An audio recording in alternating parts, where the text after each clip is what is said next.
Hey everybody, welcome to Obscurities and Miniatures, and it's Monday, which means I bring to you our weekly painting progress, and what a week it's been, and what a week it's gonna be.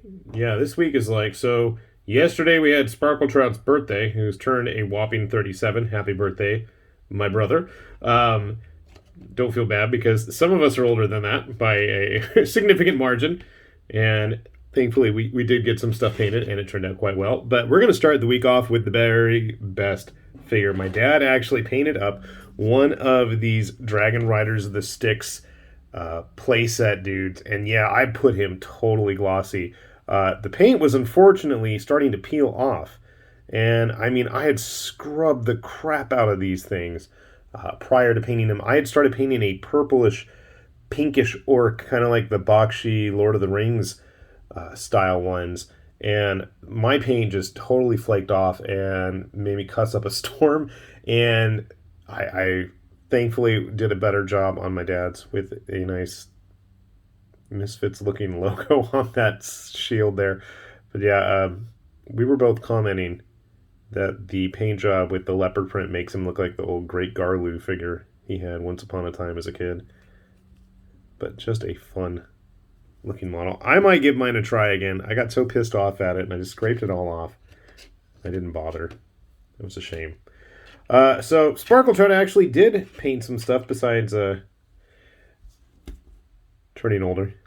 We got some more of the Roman models from that Evil Ones Kickstarter.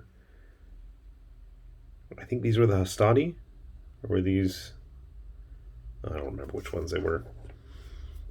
They did a whole bunch of different ones. I know this was like the engineer type dude.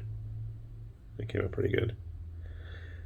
I wasn't sure if I did the backpacks on these guys correct. It was really spotty trying to figure out between my screen cramping out and just what was supposed to be a support and what was not. And a third Velite one, which, funny enough, I still have from last week. Was it last week or 2 weeks ago? I don't even remember, but he did a Velite a while back. Speaking of things we did a while back, I'm trying to eyeball, where did I put that Dragon's Forge guy? I don't know now. It was right here. I'll look for it later. So in addition to those Legionnaires, Sparkletrout I printed up this bad boy. This comes to us from Print Minis and is very Wolfensteinish, if I do say so myself.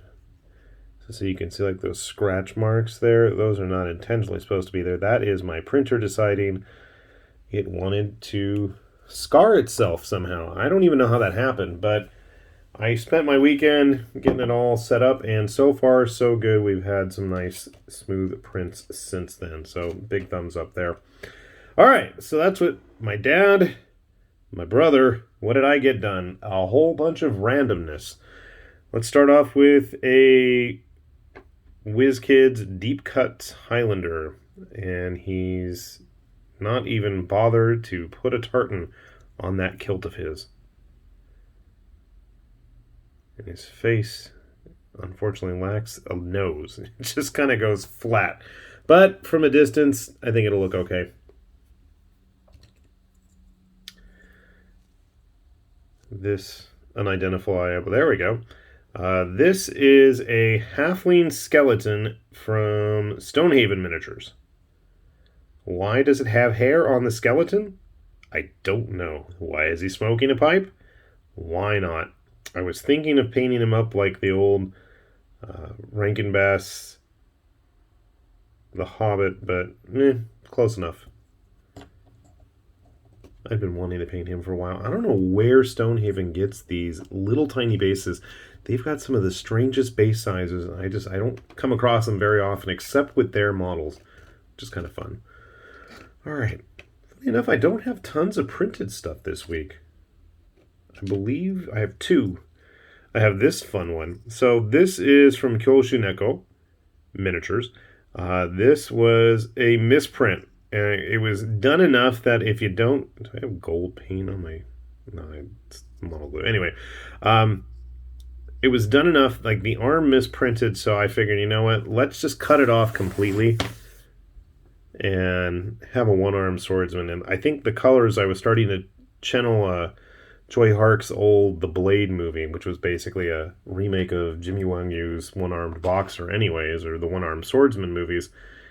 And then I ended up watching Master of the Flying Guillotine again. Guillotine, whatever. I've got that in my head. Now I want a dude with a flying guillotine. But I figured it was enough of a complete print that it works. He's just a grizzled old Ronin with one arm. Oh, there's like that one dude, Manji. Not Manji. That looks like Manji. Oh, crap. It was from like an old movie serial. And anyway, they made a bunch of movies about him. And let's move on. So, this guy was an experiment. This is, I want to say, the Jackal Lord from Tabletop Combat's Desert of the Dead Kickstarter from quite a while back. I had tried playing around with the technical blood color paint stuff from GW, but I think I made the mistake of putting it on him prior to sealing it. I think what I need to do is actually go back, because it was nice and gory where all of his bones jutting out of his body were occurring. But otherwise, I'm happy with it enough.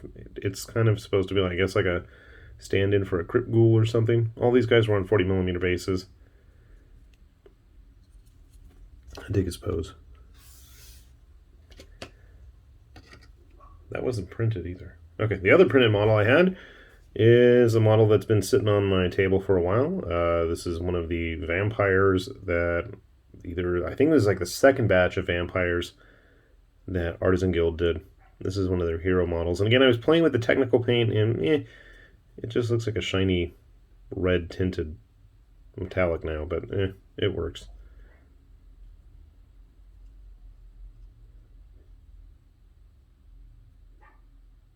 Turned out all right. Again, that's one of those models. I'm not happy. I think her skin tone should be a little bit paler.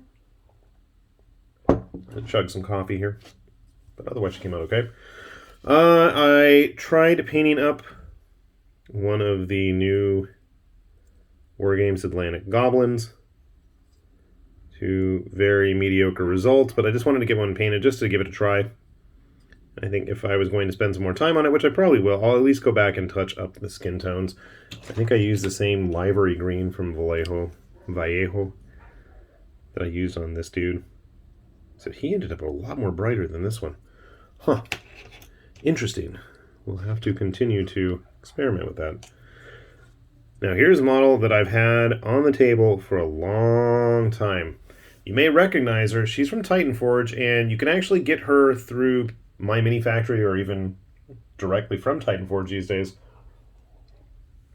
She was from one of their last actual physical Kickstarters, the Jungle of the Serpents or Lair of the Serpents or something. It was like their Amazonian Kickstarter from quite some time back. So she's one of the hero models, and she has the little panther attached to her. I don't remember if everything was one piece, if I had to glue anything. I did a so-so job, but she's painted finally. You can see here I did not do a nice job on the swords, whatever that stitching is. Everything else came out okay. But again, from a tabletop point of view, I think it'll look just fine.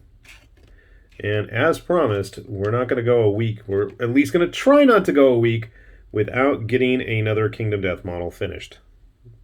So I did. This is the white Sunlion armor. And painting that string up her butt was a pain in the butt. Literally. Ha ha ha! Yeah, that and trying to get the definition on that mask. You can't see the teeth anymore, which means I probably should go back and fix them up. Otherwise, I mean, it was okay. I know I'm not going to win any awards, and there's some absolutely gorgeous models painted of her out there, but mine's done, and like I said, from a distance at least, I think she's going to look fine. It's not going to stand out as a horrid, awful model, and her eyes are painted. I will make a point of that. Every single one of my Kingdom Death models' eyes are painted, including this fine fellow right here. Now, I do kind of want to go back and fix up some of the skin tones. I had absolutely no idea what to do with those hands. I've seen some really nice versions of him painted, but every time I sat down to try to work on him, I just wasn't satisfied. He's gone through extensive repaints at this point, but it's like, I'm just going to call it a day. I mean, honestly, I'm not sure what I'm going to use the pinup male Screaming God for as it is. He ain't wearing a whole lot either. Thankfully, you can't see the fingers that are... Oh, I missed the thumb that's kind of squeezing up his cheeks there. Darn it. My brush just didn't want to fit that deep in. Otherwise, I kind of like the weird fluorescent-y bluish green that I used. That's what I've been using for a lot of, like, AdMech type stuff. I still kind of wish he had some kind of a scenic base. It's kind of boring just having him on that. But he's finished. That's another Kingdom Death model down. I am happy to report. Actually, two, because I can't count, obviously.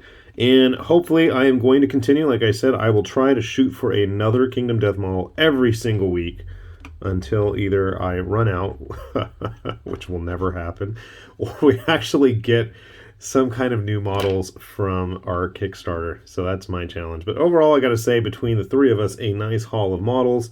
I'm going to keep plugging away. And speaking of plugs, as always, this is the one and only time I like to plug the fact that we do have a Patreon, and as I've said many times, your support is always appreciated. So if you guys have a chance, check that out. We will say hi and, I don't know, praise the sun for you. I don't know which one I'm going to do. But yeah, we'll have links down below as well if you want to track down any of this stuff yourself, obviously other than this guy, because I have no idea where you're going to find him. At least everything else here is pretty much acquirable. So, with that said, this has been High Lord Tamberlane with Obscurities and Miniatures, saying thanks for watching, and we will see you back here soon. Bye-bye!